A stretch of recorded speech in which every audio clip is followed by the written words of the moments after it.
দেশের সরকারি চাকরিজীবীদের জীবনে আজ এক নতুন অধ্যায়ের সূচনা হয়েছে। যমুনা অতিথি ভবনে অনুষ্ঠিত সরকারের সর্বোচ্চ নীতি নির্ধারণী বৈঠকে নবম জাতীয় পে স্কেল চূড়ান্তভাবে অনুমোদন পেয়েছে।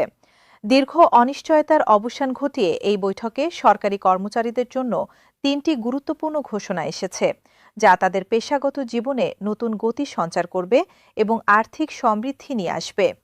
আজকের এই গুরুত্বপূর্ণ বৈঠকে প্রধান উপদেষ্টা পে কমিশনের কাজের গতি নিয়ে তীব্র অসন্তোষ প্রকাশ করেন এবং অত্যন্ত কঠোর নির্দেশনা প্রদান করেন। তিনি স্পষ্ট প্রশ্ন তুলে বলেন, এত দীর্ঘ সময় ব্যয় হওয়ার কারণ কি?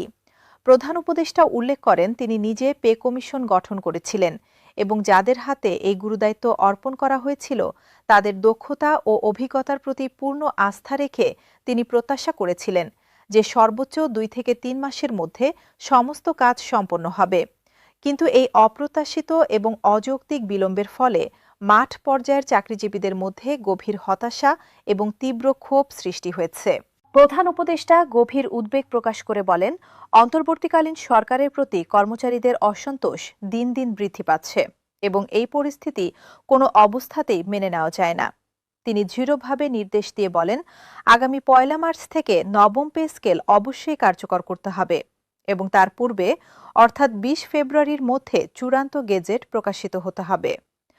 প্রধান উপদেষ্টার এই স্পষ্ট ও কঠোর নির্দেশের পরিপ্রেক্ষিতে বৈঠকে উপস্থিত অর্থ উপদেষ্টা ড সালাহউদ্দিন আহমেদ তাৎক্ষণিক সম্মতি জানান এবং দ্রুত বাস্তবায়নের দৃঢ় আশ্বাস প্রদান করেন। অর্থ উপদেষ্টা তার বক্তব্যে স্পষ্টভাবে জানান, প্রধান উপদেষ্টা যেহেতু 1 মার্চের মধ্যে নবম পে স্কেল কার্যকর করার দৃঢ় নির্দেশনা দিয়েছেন এবং এটি এখন জাতীয় অগ্রাধিকারের বিষয়ে পরিণত হয়েছে, তাই গেজেট প্রকাশ এখন অবশ্যম্ভাবী ও অনিবার্য। তিনি পূর্ণ নিশ্চয়তা দিয়ে বলেন, কর্মচারীদের মধ্যে বেতন বৃদ্ধি নিয়ে যে ধরনের অনিশ্চয়তা, বিভ্রান্তি এবং উদ্বেগ তৈরি হয়েছে তা দূর করতে আগামী 2 থেকে 3 দিনের মধ্যে অবশ্যই গেজেট প্রকাশিত হবে। অর্থ উপদেষ্টা আরও জানান, দাপ্তরিক সমস্ত কাজ এবং প্রয়োজনীয় হিসাব নিকাশ ইতিমধ্যে সম্পূর্ণভাবে সম্পন্ন হয়ে গেছে। এই কারণে আগামী 18 ফেব্রুয়ারির মধ্যে গেজেট প্রকাশ করা সম্পূর্ণভাবে সম্ভব এবং বাস্তবসম্মত বলে তিনি দৃঢ় আশাবাদ ব্যক্ত করেন। আজকের এই উচ্চ পর্যায়ের এবং অত্যন্ত গুরুত্বপূর্ণ বৈঠকে প্রশাসনের বিভিন্ন মন্ত্রণালয় থেকে প্রায় 70 জন অভিজ্ঞ ও জ্যেষ্ঠ সচিব অংশগ্রহণ করেন। বেতন বৃদ্ধি এবং পে স্কেল বাস্তবায়নের প্রশ্নে তারা অত্যন্ত ইতিবাচক, গঠনমূলক এবং সহায়ক মতামত প্রদান করেন। 70 জন সচিব সম্মিলিতভাবে এবং একযোগে জানান, একটি জাতীয় বেতন কাঠামো সংশোধন এবং নতুনভাবে প্রণয়ন করা অবশ্যই একটি জটিল, সময়সাপেক্ষ এবং দায়িত্বপূর্ণ কাজ। তবে তা সম্পন্ন করতে 2 থেকে 3 মাসের অধিক সময় ব্যয় করা কোনো অবস্থাতেই যুক্তিসঙ্গত বা গ্রহণযোগ্য নয়। তারা স্মরণ করিয়ে দেন, অন্তর্বর্তীকালীন সরকার গত জুলাই মাসে পে কমিশন গঠন করেছিল এবং তাদের কাজ সম্পন্ন করার জন্য 6 মাসের একটি নির্দিষ্ট সময়সীমা প্রদান করা হয়েছিল। তবে সচিবদের দৃঢ় প্রত্যাশা ছিল যে সর্বোচ্চ 3 মাসের মধ্যে গেজেট প্রকাশিত হবে। সচিবরা বৈঠকে অত্যন্ত জোরালোভাবে এবং স্পষ্টভাবে তুলে ধরেন যে কর্মচারীরা বর্তমানে যে মাত্রায় এবং যে ব্যাপকতায় বৈষম্য, মুদ্রাস্ফীতি এবং অর্থনৈতিক চাপের শিকার হচ্ছেন, তাতে তাদের বেতন যত দ্রুত সম্ভব বাস্তবায়ন করা অত্যন্ত জরুরি এবং অপরিহার্য। তারা বিস্তারিতভাবে জানান, অর্থনৈতিক দৃষ্টিকোণ থেকে সরকারি কর্মচারীরা বহুমুখী এবং বহুস্তরীয় সমস্যার সম্মুখীন এবং তাদের অনেকে গভীর ঋণের জালে আবদ্ধ হয়ে পড়েছেন।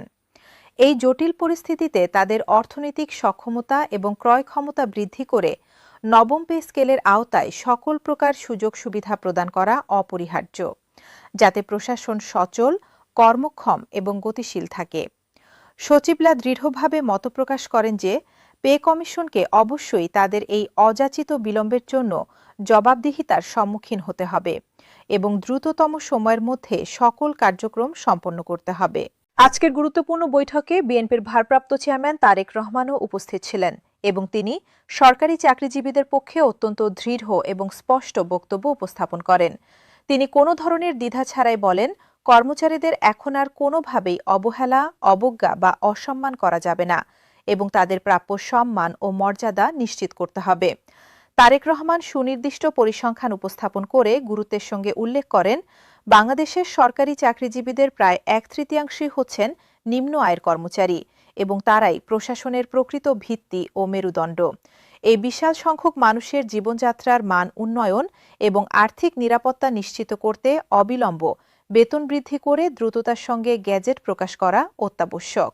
তিনি রাজনৈতিক এবং নির্বাচনী প্রেক্ষাপট তুলে ধরে বলেন, সামনে যেহেতু জাতীয় নির্বাচন অনুষ্ঠিত হবে, তাই নির্বাচন শুরু হওয়ার পূর্বেই পে স্কেল সংক্রান্ত সমস্ত কাজ সম্পূর্ণভাবে সম্পন্ন করা উচিত এবং এটি হওয়া উচিত পে কমিশনের সর্বোচ্চ অগ্রাধিকার। তারেক রহমান আরও সতর্কতার সঙ্গে উল্লেখ করেন, নির্বাচনকালীন সংবেদনশীল সময়ে যদি পে স্কেল নিয়ে কোনো প্রকার জটিলতা, বিতর্ক বা অসন্তোষ থেকে যায়, তাহলে সরকারি চাকরিজীবীদের মধ্যে ব্যাপক অস্থিরতা এবং সন্তোষ সৃষ্টি হতে পারে, যা নির্বাচনের সুষ্ঠু, শান্তিপূর্ণ এবং নিরপেক্ষ পরিবেশ মারাত্মকভাবে ক্ষতিগ্রস্ত করতে পারে। নির্বাচনী পরিস্থিতি স্বাভাবিক, শান্ত এবং সুষ্ঠু রাখতে কর্মচারীদের সন্তুষ্ট এবং আশ্বস্ত রাখা অত্যন্ত জরুরি এবং অপরিহার্য বলেও তিনি দৃঢ়ভাবে মন্তব্য করেন। আজকের এই ঐতিহাসিক ও গুরুত্বপূর্ণ বৈঠকে পে কমিশনের পক্ষ থেকে সরকারি চাকরিজীবীদের উদ্দেশ্যে 3টি অত্যন্ত গুরুত্বপূর্ণ এবং যুগান্তকারী সুখবর ঘোষণা করা হয়েছে, যা তাদের পেশাগত জীবন, ব্যক্তিগত জীবন এবং পারিবারিক জীবনে সুদূর প্রসারী ও ব্যাপক ইতিবাচক প্রভাব ফেলবে বলে দৃঢ়ভাবে প্রত্যাশা করা হচ্ছে। প্রথম এবং অত্যন্ত উল্লেখযোগ্য সুখবরটি হল, সরকারি কর্মচারীদের দীর্ঘ প্রায় 1 দশক ধরে লালিত প্রত্যাশা এবং 2015 সাল থেকে বন্ধ হয়ে থাকা সিলেকশন গ্রেড এবং টাইম স্কেল পুনরায় চালু এবং পুনর্বহাল করার ঐতিহাসিক সিদ্ধান্ত গ্রহণ। বৈঠকে দীর্ঘ এবং বিস্তারিত আলোচনায় উঠে আসে যে, নতুন পে স্কেলে কর্মচারীদের বেতন কিছু পরিমাণে বৃদ্ধি পেলেও কর্মকর্তাদের বেতন থাকবে তুলনামূলকভাবে অনেক বেশি এবং উল্লেখযোগ্যভাবে উচ্চতর। এই অসম পরিস্থিতিতে সিলেকশন গ্রেড এবং টাইম স্কেল পুনর্বহাল এবং সংশোধন না করা হলে প্রশাসনের বিভিন্ন স্তরে ব্যাপক, গভীর এবং অগ্রহণযোগ্য বৈষম্য সৃষ্টি হতে পারে বলে গভীর আশঙ্কা প্রকাশ করা হয়।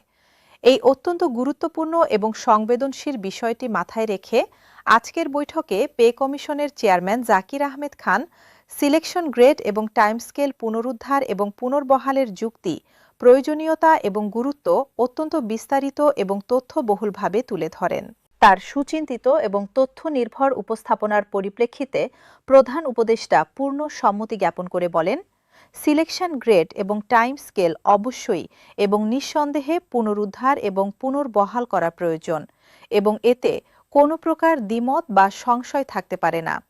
তিনি অত্যন্ত স্পষ্টভাবে জানান, ফেব্রুয়ারির মধ্যে যে খসড়া অনুযায়ী এবং যে কাঠামোতে গেজেট প্রকাশ করা হবে, সেখানে এই দুটি অত্যন্ত গুরুত্বপূর্ণ ভাতা এবং সুবিধা অবশ্যই এবং নিশ্চিতভাবে অন্তর্ভুক্ত এবং সংযুক্ত থাকবে। এই দৃঢ় এবং সুস্পষ্ট সিদ্ধান্ত সরকারি কর্মচারীদের জন্য একটি অত্যন্ত বড়, স্বস্তিদায়ক এবং আশাব্যঞ্জক বার্তা, কারণ প্রায় 10 বছরের দীর্ঘ সময় ধরে তারা এই গুরুত্বপূর্ণ সুবিধা থেকে সম্পূর্ণভাবে বঞ্চিত ছিলেন।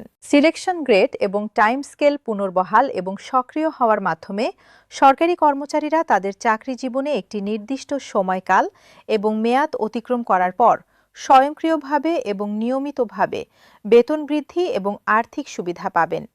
এই গুরুত্বপূর্ণ ব্যবস্থা তাদের আর্থিক নিরাপত্তা, ভবিষ্যৎ পরিকল্পনা এবং জীবনযাত্রার মান উল্লেখযোগ্যভাবে বৃদ্ধি করবে এবং কর্মক্ষেত্রে আত্মবিশ্বাস, উৎসাহ এবং নিষ্ঠা বাড়াবে। দ্বিতীয় অত্যন্ত গুরুত্বপূর্ণ এবং তাৎপর্যপূর্ণ সুখবরটি হল, গ্রেড সংখ্যা পরিবর্তন, পুনর্গঠন এবং উল্লেখযোগ্যভাবে হ্রাস করার এক ঐতিহাসিক এবং সাহসী সিদ্ধান্ত গ্রহণ। প্রধান উপদেষ্টা এবং পে কমিশন অভ্যন্তরীণভাবে একাধিক দফা বৈঠক এবং গভীর আলোচনা করে গ্রেড সংখ্যা পরিবর্তন এবং পুনর্গঠনের বিষয়টিকে সর্বোচ্চ এবং সর্বাধিক গুরুত্বের সঙ্গে বিবেচনা এবং পর্যালোচনা করেছেন। দীর্ঘ, বিস্তারিত এবং সুচিন্তিত আলোচনার পর বিদ্যমান 20টি গ্রেডের পরিবর্তে মাত্র 14টি গ্রেড রাখার এক অভূতপূর্ব, ঐতিহাসিক এবং যুগান্তকারী সিদ্ধান্ত গৃহীত এবং চূড়ান্ত হয়েছে। প্রধান উপদেষ্টা বলেন, সরকারি কর্মচারীরা বিভিন্ন সময়ে এবং বিভিন্ন ক্ষেত্রে নানা ধরনের বৈষম্য, অবিচার এবং অবহেলার শিকার হয়েছেন এবং অনেক যোগ্য কর্মচারী ন্যায্য পদোন্নতি থেকে বঞ্চিত হয়েছেন। তাই তাদের এই দীর্ঘদিনের গভীর এবং ব্যাপক বৈষম্য সম্পূর্ণভাবে নিরসন এবং দূর করতে হলে কেবলমাত্র টাকার অঙ্কে বা সংখ্যায় বেতন বৃদ্ধি করলেই যথেষ্ট এবং পর্যাপ্ত হবে না। একই সঙ্গে এবং সমান্তরালভাবে গ্রেড সংখ্যা উল্লেখযোগ্যভাবে হ্রাস, পুনর্গঠন এবং পরিবর্তন করে নবম পে স্কেল বাস্তবায়ন এবং কার্যকর করতে হবে। তৃতীয় এবং সবচেয়ে গুরুত্বপূর্ণ সুখবরটি হল সরকারি চাকরিজীবীদের জন্য বাড়ি ভাড়া ভাতা এবং চিকিৎসা ভাতার ব্যাপক ও আমূল পরিবর্তন। বর্তমান বাজার পরিস্থিতির সঙ্গে সামঞ্জস্য রেখে বাড়ি ভাড়া ভাতা মূল বেতনের ৭০% নির্ধারণ করার সিদ্ধান্ত গৃহীত হয়েছে, যা পূর্বে অত্যন্ত অপর্যাপ্ত ছিল। বিশেষ করে ঢাকা, চট্টগ্রাম এবং অন্যান্য শহরাঞ্চলে বসবাসরত কর্মচারীদের জন্য এই বর্ধিত ভাতা অসাধারণ স্বস্তি ও সুবিধা বয়ে আনবে। একই সঙ্গে চিকিৎসা ভাতা নির্দিষ্ট করে ৪,৫০০ টাকা নির্ধারণ করার গুরুত্বপূর্ণ সিদ্ধান্ত নেওয়া হয়েছে। আশা করা হচ্ছে আগামী ২ থেকে ৩ দিনের মধ্যে যে নতুন গেজেট প্রকাশিত হবে সেখানে এই বর্ধিত বাড়ি ভাড়া ভাতা ও চিকিৎসা ভাতার বিষয়টি সুস্পষ্টভাবে উল্লেখ থাকবে। চাকরিজীবী সংগঠনগুলো এই ৩টি সুখবরকে আন্তরিকভাবে স্বাগত জানিয়েছে এবং দ্রুত বাস্তবায়নের ওপর জোর দিয়েছেন। তারা আশা প্রকাশ করেছেন, ১ মার্চ থেকে নতুন বেতন কার্যকর হলে তা মার্চ মাসের বেতনেই প্রতিফলিত হবে। সব মিলিয়ে যমুনা অতিথি ভবনে আজকের এই ঐতিহাসিক বৈঠক এবং সেখান থেকে ঘোষিত ৩টি গুরুত্বপূর্ণ সুখবর দেশের ২২ লক্ষাধিক সরকারি চাকরিজীবীর জন্য নতুন বছরের সর্বোত্তম উপহার হিসেবে বিবেচিত হচ্ছে। ১ মার্চ থেকে কার্যকর হতে যাওয়া এই পে স্কেল তাদের জীবনে আর্থিক সচ্ছলতা এবং কর্মক্ষেত্রে নতুন উদ্দীপনা ফিরিয়ে আনবে বলে দৃঢ়ভাবে আশা করা হচ্ছে। দীর্ঘ প্রতীক্ষার অবসান ঘটিয়ে এই ঐতিহাসিক সিদ্ধান্ত চাকরিজীবীদের মধ্যে নতুন আশার সঞ্চার করেছে এবং তারা এখন আগ্রহের সঙ্গে গেজেট প্রকাশের অপেক্ষায় রয়েছেন।